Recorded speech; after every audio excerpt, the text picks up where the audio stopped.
good day to talk about healthcare reform. As you may have heard on the radio this morning, today is the 6-month anniversary of the adoption of the enactment of the law, and it is as of today that some of its provisions take effect.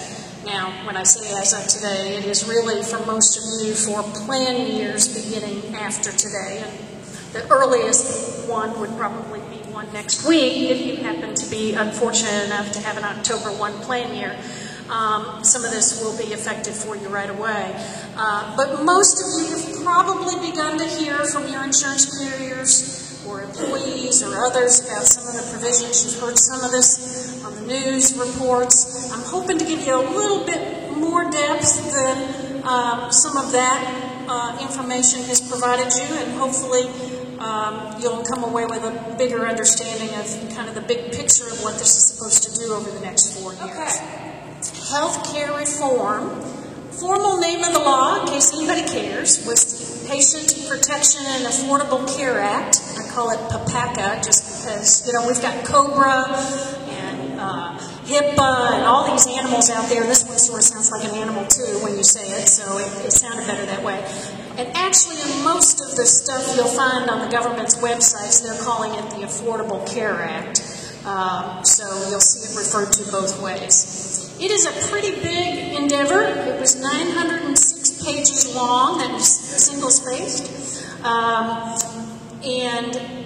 Just after it was passed, you'll remember there were some shenanigans, political shenanigans going on about how to get it passed and, you know, get it by filibusters and all of that. They immediately after they passed PPACA, they passed a Health Care and Education Reconciliation Act that actually changed much of what was in the original bill, and it had to do with congressional procedure, how you got there.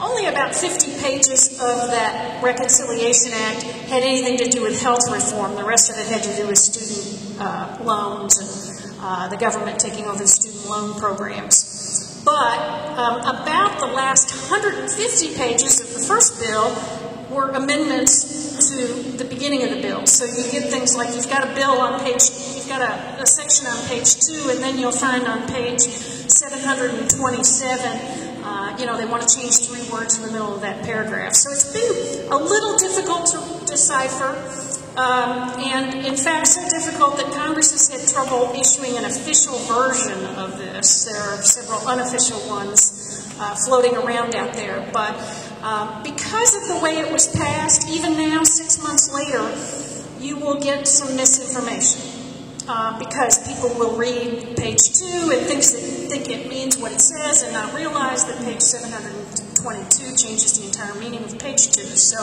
there is still a little bit out there, a little bit of misinformation and some misunderstanding. On the other hand, there are now also, surprisingly, the government has done a huge job in the last 6 months of issuing regulations explaining some of this on some of the newest provisions. I know I spoke to a meeting that CJ attended in, I think, late May or early June, and most of this wasn't issued at the time, and we could just list what our questions were on some of these things. And they've actually issued regulations on 5 key aspects, as well as some things that don't affect employers too much. I'm trying to focus here on what it would affect an employer more than anything. There are lots of things they've issued guidance on that would directly affect perhaps an insurance carrier or a medical device manufacturer, and I'm not going to focus on those. The things that they've issued regulations on include the rule that says plans have to allow coverage for kids up to age 26. That was issued in mid-May. And then in mid-June, they issued rules about what is a grandfathered health plan, which you will find is probably not going to include any of you, so we'll talk about what it means to be grandfathered, but I have yet to see a plan that can claim they're grandfathered, so it may not be too relevant. And then they issued some regs in late June on rules prohibiting lifetime and annual limits on benefits and prohibiting rescissions.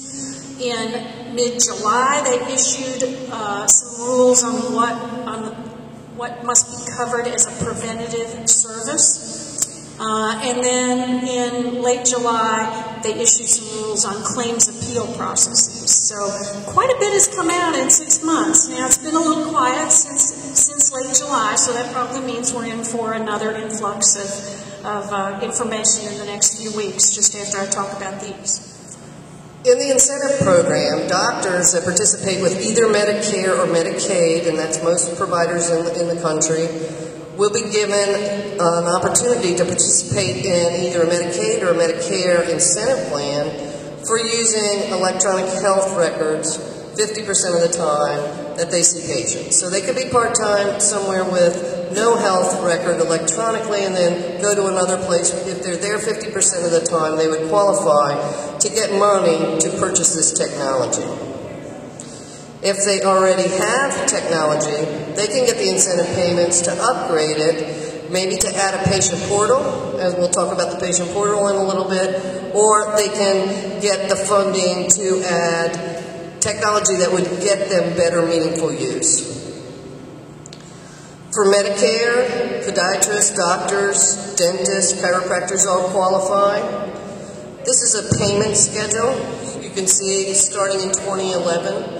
The providers that are in the Medicare program get $18,000 the first year if they bill $24,000 in allowable charges. So if they see the patients, they get the $18,000 the first year to start implementing electronic health records. For the next 4 years, they get additional payments to help them maintain those technologies. Spending accounts, health savings accounts, medical reimbursement accounts. I think Debbie touched on this earlier, starting January of this next year, 2011, those flexible spending accounts, you're not going to be able to use those to purchase non-prescription drugs. In the past, you've been able to do that.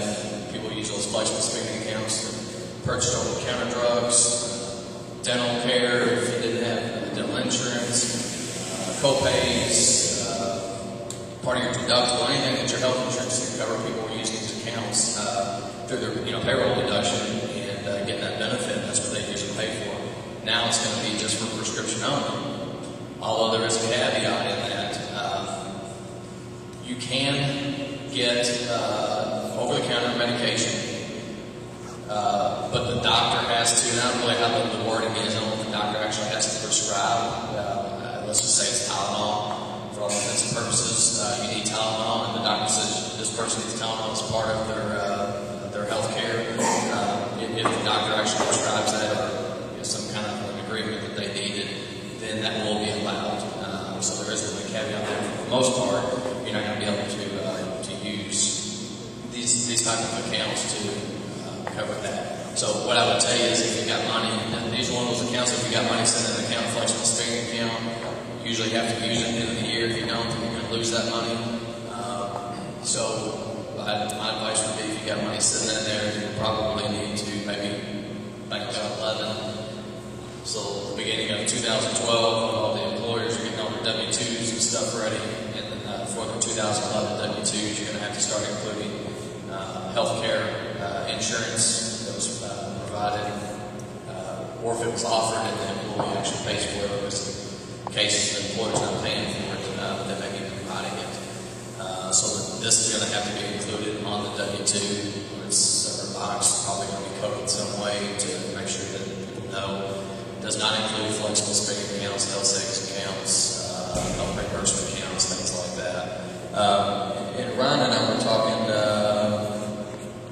I think during one of the breaks. I don't know that this helps the employees, but I think it may give them some insight on for employers who are actually paying for people's health insurance and they may not have any idea what health insurance costs. It could be a good thing for the employee or for the employer or the employee to know, you know how much money we're spending on your health insurance? It may be a positive thing. Wow, this is an eye-opener that they're spending this much money. Maybe I need to stay here and keep working because the next place isn't doing this. So, I don't know. Right.